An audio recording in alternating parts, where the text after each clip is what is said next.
దేశమందున ఆ భక్తులు ముగ్గురు బొమ్మకు మ్రొక్కనందున బబులోను దేశమందున ఆ భక్తులు ముగ్గురు బొమ్మకు మ్రొక్కనందున పట్టి బంధించి రాజు అగ్ని గుండంలో వేస్తే పట్టి బంధించి రాజు అగ్ని గుండంలో వేస్తే నాల్గవ వాడు ఉండలేదా? ఓ భక్తుడా, నాల్గవ వాడు ఉండలేదా?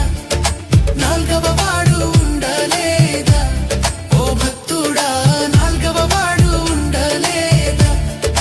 భయము చెందకు భక్తుడా, ఈ మాయలోక ఛాయను చూచినప్పుడు